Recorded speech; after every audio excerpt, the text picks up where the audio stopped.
Mga scientist, nagpapanik na nga ba sa kanilang mga nakikita at sa kalagayan ngayon ng ating planeta? Yan po ang ating pag-uusapan ngayon.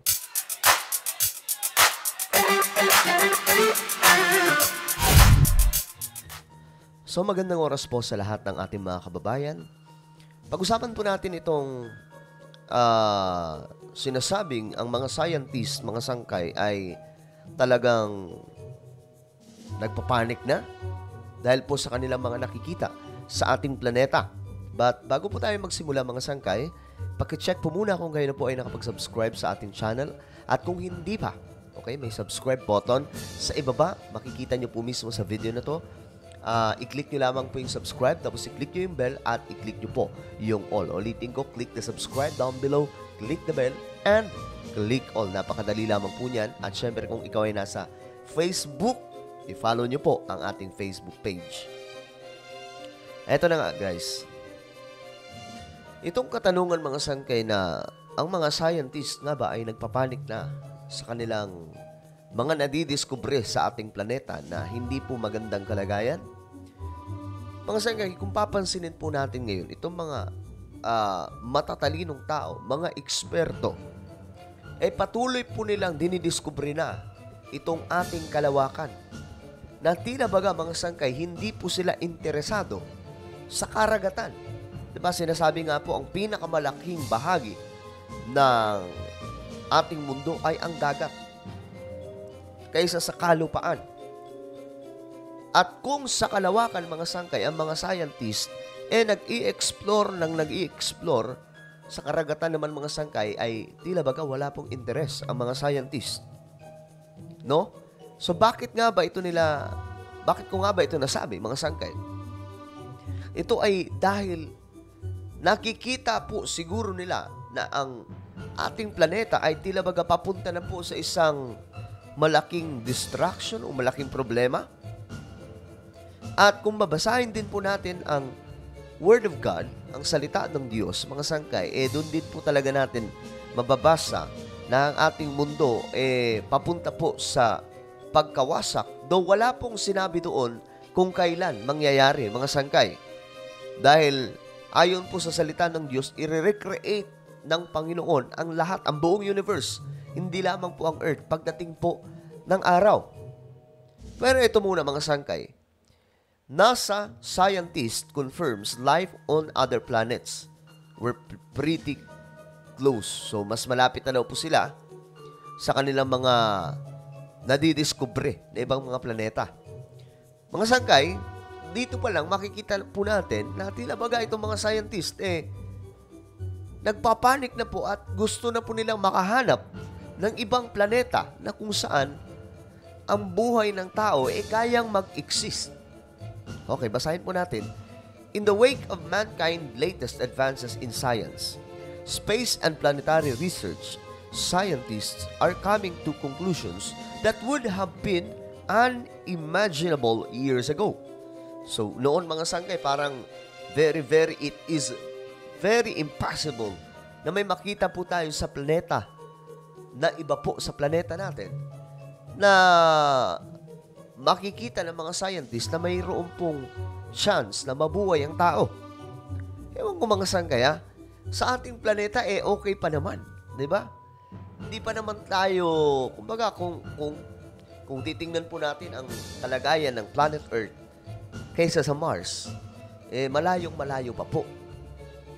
Pero sinasabi nga po nila, mga sangkay, na itong ibang mga planeta ay kakagaya din po ng ating planeta noon.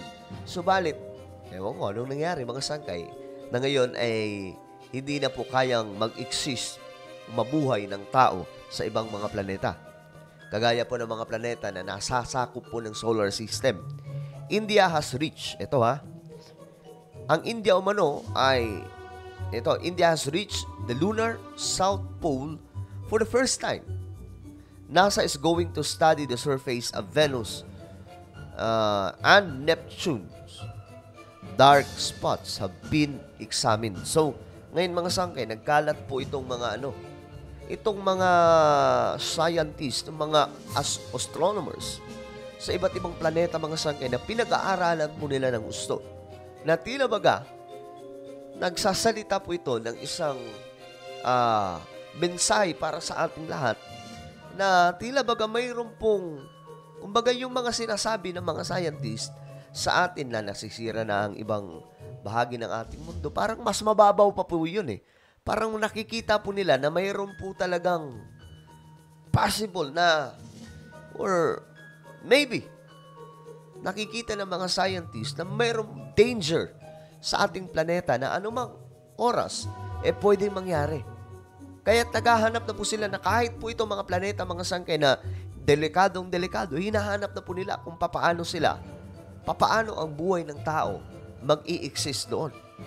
Tila baga gusto po nila magkaroon ng shelter, okay, na pwede nilang matakasan. Thanks to all these advances, there are scientists, even from NASA, who already believe that extraterrestrial life exists, as is the case of Michelle Thaler. Ngayon, mga sangkay, naniniwala po talaga itong mga scientists na pwedeng mabuhay ang tao sa ibang mga planeta, kagaya po ng mga planeta na nasa sakop po sa solar system. But, and to be honest, mga sangkay, ayon po sa mga pag-aaral ng scientists, may mas mga magaganda po pong planeta, okay, kaysa sa ating planeta. Di umano ayon po sa kanila mga nakakalap. Pero hindi po siya malapit. Nandun po, malayong-malayo, nasa, kung tawagin po yan mga sangkay, nasa ecoplanets. Yun ba yun? Tama ba ako sa term? Andun po, napakalayo po ng mga planeta na sinasabing pwedeng mag-exist ang buhay ng tao. Well, possible naman. Even the Word of God, mga sangkay, sinasabi po doon that there are things, may mga bagay na isinikreto na lamang at ito ay para sa Diyos na lamang. Okay? Pero may mga bagay po na ipinakita ng Diyos na pwedeng ma-discover ng tao. But there are secret things that are belongs to God. Diba? Sa Diyos na lamang. At siguro, pag bumalik na po si Jesus, diba? Pag nasa langit na po tayo, kasi doon naman talaga ang final destination ng tao.